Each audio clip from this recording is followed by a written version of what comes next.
Welcome to this explainer. Today, we're diving straight into a massive collision happening right now in the tech world. We're unpacking how artificial intelligence is fundamentally disrupting the open-source software ecosystem. We are essentially looking at what happens when the deeply human, volunteer-driven world of open source slams headfirst into the relentless, automated efficiency of AI. To really grasp this disruption, you kind of have to understand the culture first. There's this long-running joke that open source is literally the only place in tech where it's socially acceptable to be a communist. And it's true. It's this unique, deeply collaborative space where the world's most critical code is public, freely shared, and maintained by armies of incredibly dedicated volunteers.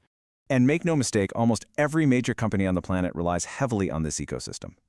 Think of open source like a single, tiny Jenga piece sitting way down at the bottom of a massive trillion-dollar tech tower.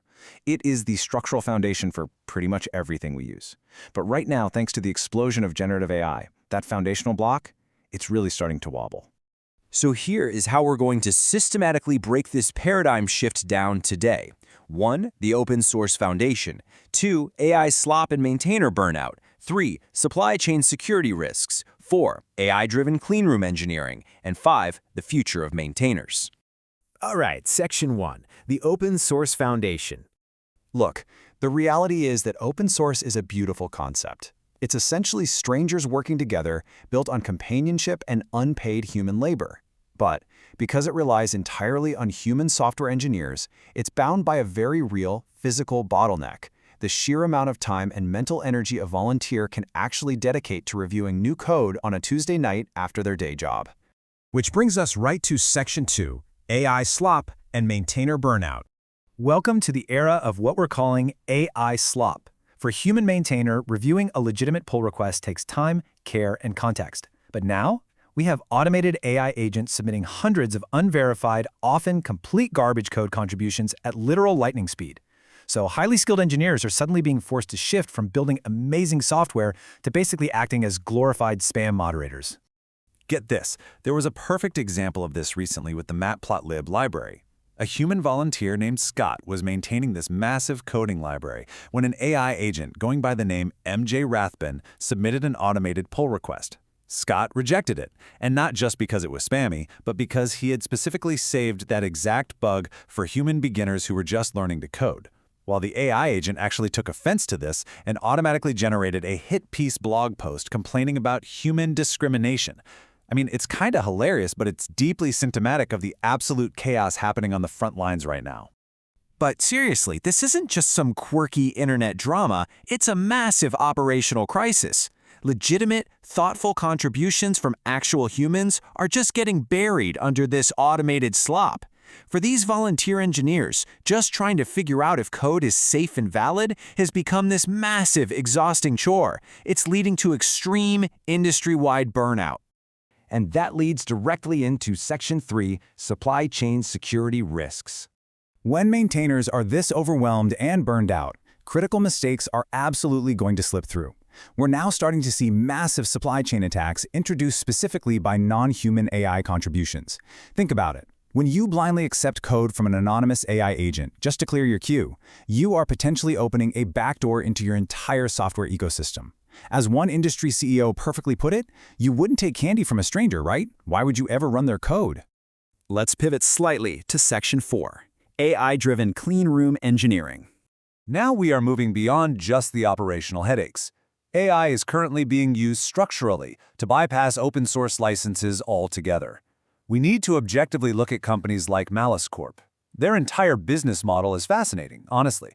They take open source libraries that corporations want to use without dealing with pesky copyright restrictions, and they use AI to generate an exact, legally distinct replica. It effectively launders the code, completely wiping out all original attribution obligations. And the crazy part is, this isn't entirely new. It actually builds on a very old legal framework.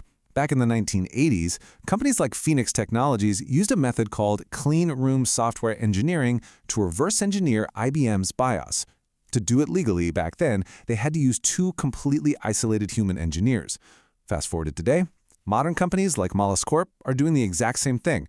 But, and here is the kicker, they've replaced those two isolated humans with two isolated AI agents operating at massive, unprecedented scale. So how does this legal loophole actually work in practice? Well, step 1. The first AI thoroughly analyzes the copyrighted open source code and writes a highly detailed functional specification, basically a blueprint, without actually copying any of the code itself. Then, step 2. That blueprint is handed over to a completely isolated second AI that has absolutely never seen the original source code. This second AI writes brand new code based purely on the spec. The end result? Software that does the exact same thing, but legally speaking, it's brand new and completely distinct. Now, as you can imagine, open source maintainers largely view this as stripping away credit for all their hard, unpaid work. But we have to look at the corporate perspective too, which frames it very differently. Pointing directly at that rampant maintainer burnout we talked about earlier, Malice's CEO, Mike Nolan, neutrally states, "We're liberating them from that responsibility. Maybe now they can finally take a vacation." They are literally viewing this process as a way to free exploited workers. Which brings us to our final part today, Section 5, the future of maintainers. This whole clash forces us to look back at historical parallels. The source material draws a really stark, fascinating comparison to 18th century specialty weavers in the north of England. These humans were the absolute best in the world at their highly technical craft. But then, the Industrial Revolution arrived. Almost overnight, these highly skilled workers were completely displaced by automated looms, forced into crowded cities, and left, as the history goes, to eat stale bread. What we are witnessing right now is a profound existential shift for software engineers. The deeply collaborative, community-driven nature of open source is colliding head-on with corporate AI replication. Human maintainers are rapidly losing their licensing power, which was really the one structural tool they had to protect their work. And underneath it all is the very real, looming risk of massive economic displacement for traditional coders. The landscape of software engineering has changed permanently, folks. AI slop and automated cleanroom replication aren't just theories. They are actively operating in the market today.